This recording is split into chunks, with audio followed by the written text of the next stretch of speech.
Assalamualaikum warahmatullahi wabarakatuh. Sobat sekalian, saya akan melanjutkan pembacaan buku Sadar Kaya karya Mardigu WP. Ini pada bagian yang kedua dengan judul Otak Sama Nasib Beda. Ketika berbicara soal kemakmuran, prosperity consciousness atau kesadaran kaya selalu menjadi hal pertama yang saya bahas.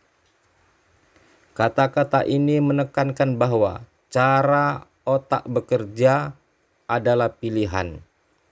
Jadi bagaimana Anda bisa memprogram otak Anda untuk menjadi orang kaya, Andalah yang menentukan. Artinya kaya itu pilihan. Ini sekilas fakta tentang otak. Bangsa manapun di dunia, ukuran otaknya, baik ukuran panjang sarafnya, jumlah pengantar kimia dalam otaknya, maupun sensornya, semuanya sama. Kecepatan kemampuan berpikir yang oleh sebagian orang disebut IQ juga tidak berbeda jauh.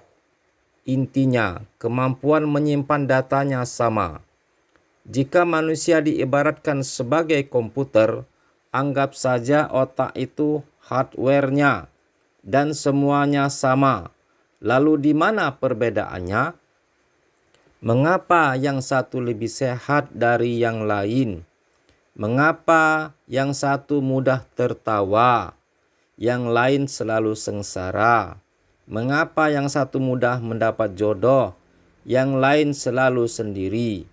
Mengapa yang satu lebih cepat mendapat uang, yang lain tetap saja miskin?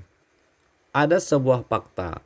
Jika saya menyebutkan 375 nama orang, kemudian hartanya digabungkan semua, itu nilainya sama dengan kekayaan 3 miliar umat manusia. Ya, 375 orang sama dengan 3 miliar manusia.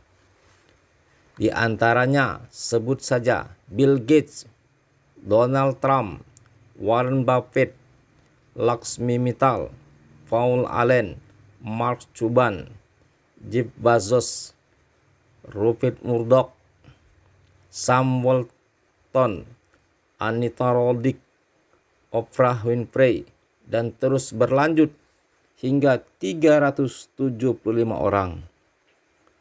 Orang-orang seperti mereka ini memiliki jumlah kekayaan yang sama dengan gabungan 3 miliar manusia. Jadi kesimpulannya, otaknya sama, nasibnya beda. Nasib. Ini batu sandungan pertama. Ada sebuah sistem pada manusia yang namanya belief system atau sistem keyakinan. Ini ditanam di subconscious atau alam bawah sadar seseorang. Jika sudah ditanam di posisi ini, untuk mengubahnya perlu teknik khusus. Kalau menggunakan cara biasa, tak akan pernah berubah. Misalnya, kebiasaan merokok. Maaf, saya mengambil contoh merokok karena mudah dipahami. Saya tidak merokok, tetapi saya bukan anti orang perokok. Prinsip saya, merokok itu baik, tidak merokok lebih baik. Itu hanya sebuah pemahaman dan pengambilan posisi dalam melihat sesuatu. Kembali ke merokok sebagai contoh.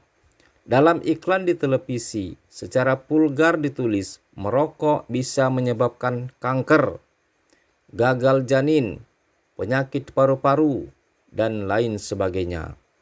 Apakah dibaca oleh setiap perokok? Ya.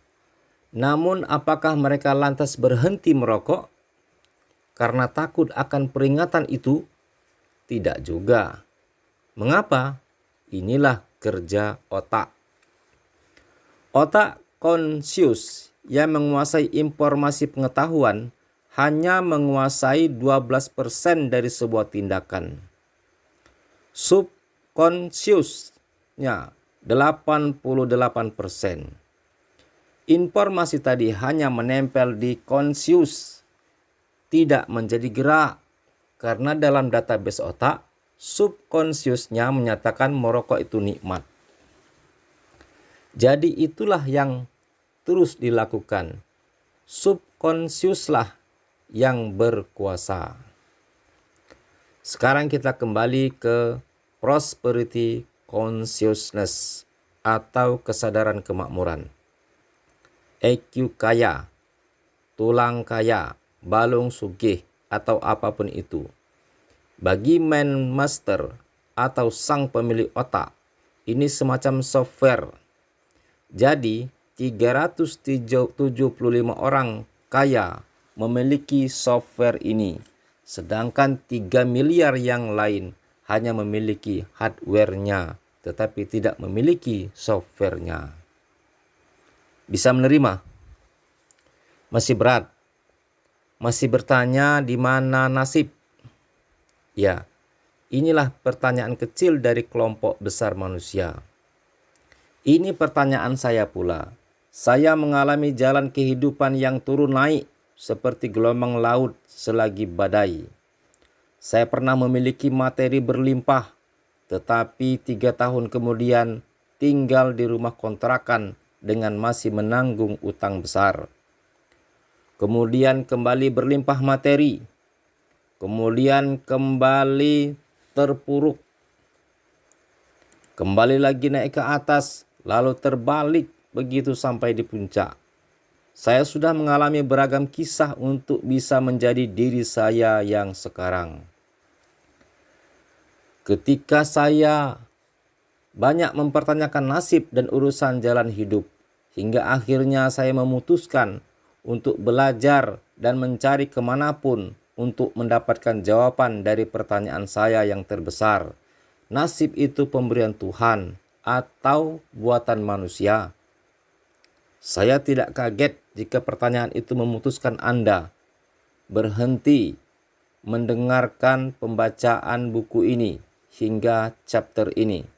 Karena kedepannya akan ada banyak hal yang menyesakkan dada Anda.